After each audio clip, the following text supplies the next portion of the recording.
Hola, ¿cómo están? Gracias por estar en sintonía de 2020 Noticias. Hace pocos meses o hace pocos días se confirmó la salida abrupta de la Fiscalía de Claudia Carrasquilla. Ella se había desempeñado como fiscal seccional o como directora seccional de fiscalías en Medellín, también en la dirección de lucha contra el crimen organizado de la Fiscalía y más recientemente en temas de dirección de defensa ciudadana. En este momento establecemos comunicación con Claudia Carrasquilla, quien nos acompaña desde Bogotá. Claudia, gracias por estar en 2020 Noticias. Jorge, buenos días. Muchas gracias por la invitación. Sí, me encuentro en la ciudad de Bogotá, muy contenta de estar conectada con ustedes. Muy bien. Claudia, hace pocos días en Medellín se produjo una noticia muy sonada y fue la de un sacerdote muy reconocido de la ciudad, quien fue suspendido por parte del Vaticano por haber presuntamente abusado de tres menores de edad hace ya algún tiempo. El caso, digamos, o este tipo de casos se ha repetido en otras ciudades del país, por ejemplo, en Villavicencio, más de 15 sacerdotes fueron suspendidos recientemente. Pero nos hemos enterado, Claudia, que usted va a asumir pro bono la defensa de algunas de esas víctimas de curas o sacerdotes señalados de pederastia. ¿Es eso verdad? Y cuéntenos un poco cómo se metió en este tipo de casos, además que lo va a hacer pro bono.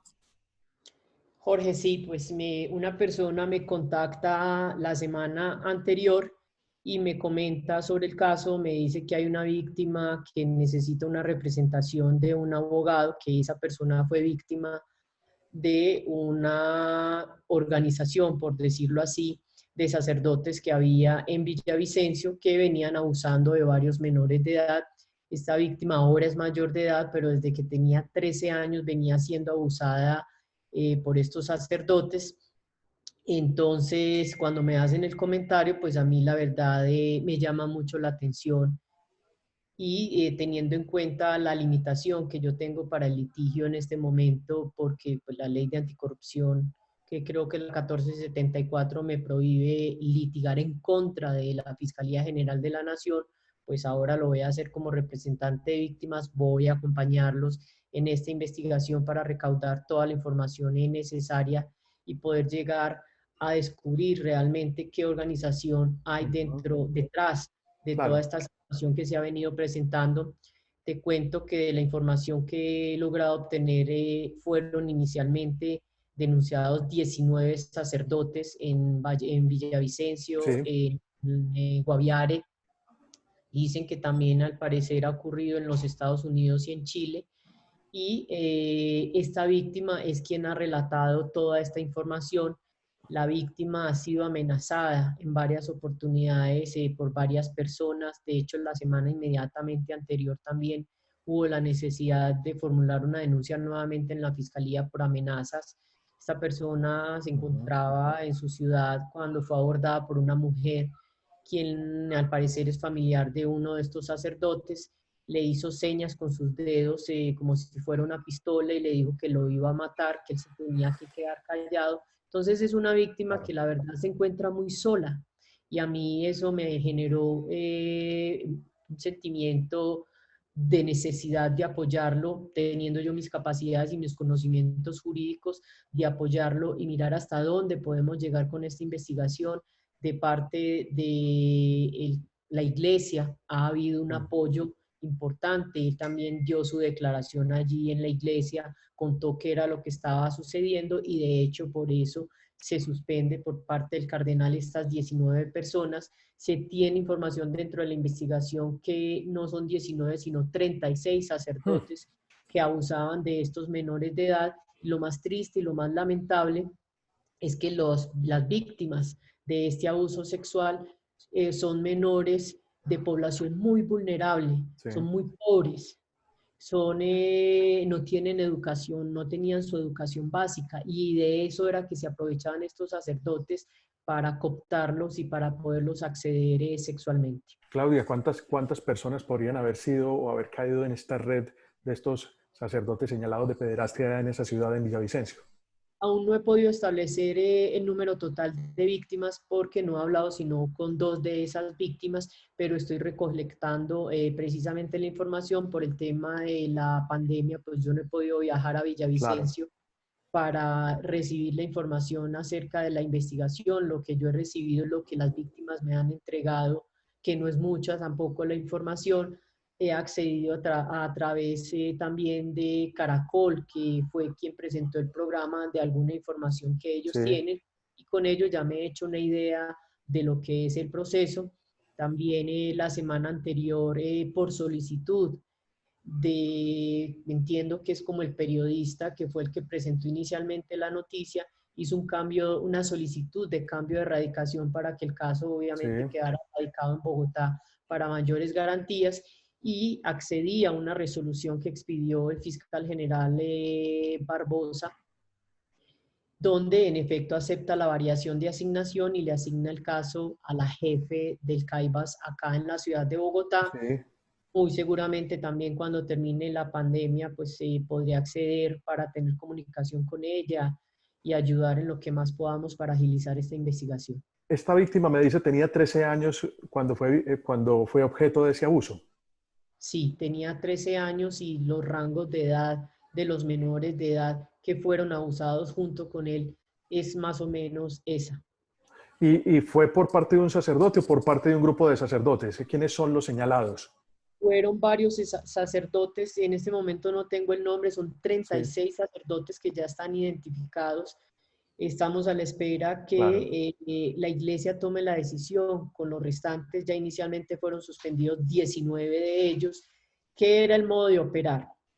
Como eran Ujú. personas de muy bajos recursos, entonces ellos Sí, lo que hacían era llevarlos a sus casas curales, a ujú, sus iglesias, a otros sitios donde les prometían mercado, ropa, y a través de ese ofrecimiento, pues ellos accedían a estos menores. Y es que eso es lo que me parece más triste y más claro. lamentable de toda esta situación, es que el sacerdote, como lo he dicho yo, acompaña a la comunidad espiritualmente, en apoyos económicos, y ahí es donde está el abuso precisamente en el que incurren estos sacerdotes. Usted decide asumir este caso pro bono, ¿cierto? Es decir, sin cobrarle nada en esa representación a esas víctimas. Sí, lo hago pro bono porque realmente me estoy solidarizando con esta víctima y las demás víctimas que hay dentro de esta investigación, y no Claro, voy a recibir ningún beneficio económico, no lo necesito, por el contrario, lo hago movida por el sentimiento de la situación tan difícil por la que atravesaron estas personas. Esta, una de las víctimas con las que yo ya establecí contactos, es sí, mayor de edad, pero es lamentable escuchar el relato, la forma como cuenta todo lo que le sucedió, todo lo que vivió, y realmente a mí me parece muy lamentable, y por eso me he ofrecido pues asistirlos claro, como abogada de gratuitamente. En caso de que usted ya está representando una víctima, pero en caso de que aparezcan más víctimas, seguramente con también dificultades económicas o de muy escasos recursos, ¿usted la representaría? La verdad, sí, Jorge, me parece un tema bastante lamentable. Yo no tengo nada contra la iglesia, soy católica, profeso mi catolicismo, pero tampoco estoy de acuerdo con que en esa posición que nosotros te asumimos como autoridades, ellos como autoridades eclesiásticas, yo en mi momento cuando fui autoridad dentro de la fiscalía, Sí, nosotros no podemos abusar del desvalido, no podemos abusar de las personas vulnerables, anteponiendo ese cargo que nosotros tenemos y esa claro. autoridad que nosotros tenemos. Y eso es lo que me parece más triste, y por eso si aparecieran más víctimas, yo lo haría pro bono, porque realmente me parece una situación muy lamentable y muy triste. Víctimas de otras partes del país incluso, ¿cierto? Inclusive, sí, estaría Sí, dispuesta a asumir la representación, a viajar a aquellas ciudades donde tenga que entrevistarme con estas personas, ayudar a adelantar esas investigaciones, poder descubrir qué es lo que está pasando, quiénes son los responsables de esta situación. claro. Déjeme cambiarle el tema un poco, Claudia, porque pues un poco extrañeza nos causó su salida abrupta de la fiscalía ya hace casi 3 meses aproximadamente, decisión del nuevo fiscal. ¿Cómo queda esa relación con la fiscalía? Usted que tantos años se desempeñó en diferentes cargos muy importantes dentro de ese organismo. Jorge, pues la verdad, a mí me dolió mucho salir de la institución. Allí me hice, allí me formé, porque realmente yo entré siendo estudiante de Derecho. a la Fiscalía General. Allí me gradué, hice mis especializaciones, ocupé todos los cargos que pude ocupar y que se me permitió, y me dolió mucho haber salido de la institución, pero también entiendo que hay una nueva administración, que la nueva administración tiene una visión totalmente diferente en la que muy posiblemente mi perfil no encaja. Y eso para mí es muy claro, pero no, la idea es, como lo he dicho en otras oportunidades, ser resiliente y salir adelante, continuar con mi Claro. trabajo. Conozco la norma, conozco muchas personas, la gente sabe Ujú. de mi reputación, de mi seriedad, de mi transparencia, de la honestidad. Bueno, en fin, no se me permite litigar, como lo dije ahorita, por la ley de transparencia, por Claro. la ley de corrupción, perdón, de anticorrupción, pero pues sí puedo hacer consultorías, y la idea es dedicarme precisamente a asesorar a personas, Total. instituciones, no sé, entidades departamentales, municipales, en las que yo pueda serle útil en el conocimiento que yo tengo. En esos cargos como la Dirección contra el Crimen Organizado, como la Dirección Seccional de Fiscalías, usted fue conocida casi como la fiscal de hierro porque de alguna manera estaba detrás de los principales cabecillas de bandas delincuenciales y grupos organizados delincuenciales en el país. Usted no teme por su seguridad porque usted a muchos de ellos los envió a la cárcel.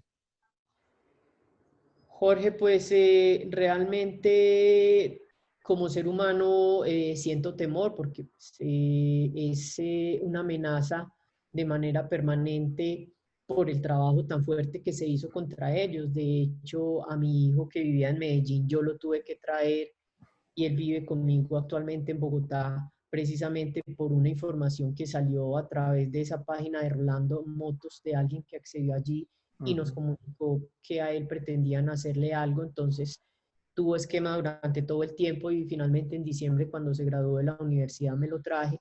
ujú. Y también a los días de haber salido de la fiscalía, un compañero en la ciudad de Medellín también me dijo que un abogado lo había abordado y le había dicho que las organizaciones estaban esperando que yo Mm, regresara a Medellín, pues porque es claro. mi tierra, y a ver qué era lo que yo iba a hacer sin escolta y sin la compañía y el apoyo de la fiscalía, que a ver qué iba a hacer yo por haber sido tan fuerte y tan brava con ellos, a ver de qué era lo que yo estaba hecha.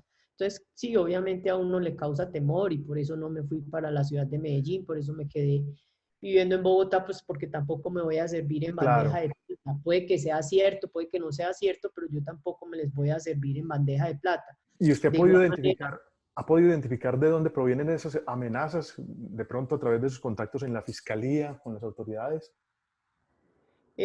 no, realmente yo no he hecho esta nueva denuncia por estos hechos, simplemente pues Ujú, escuché a mi compañero que me hizo la advertencia.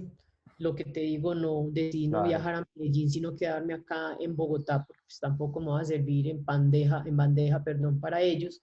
La fiscalía me ha seguido apoyando, el director de protección de la fiscalía Sí, me ha dejado el esquema de el esquema. seguridad, de suerte pues que por el tema de la pandemia no es mucho lo que podamos salir afuera. Vamos simplemente a comprar lo básico pues Ujú, que se necesita en la casa, pero de todas maneras tengo el apoyo y tengo el acompañamiento del equipo de claro. protección de la Fiscalía General. Claudia, pues muchas gracias por haber atendido esta entrevista con 2020, haber hablado de estos temas y mucha suerte en el futuro con esos nuevos proyectos. Muchas gracias, Jorge, y a ustedes también, de verdad, a la audiencia también le envío un abrazo, un saludo muy fraternal, y por favor, cuídense. Claro, así es. Claudia, que esté muy bien. Hasta luego. Bueno, Jorge, chao, muchas gracias.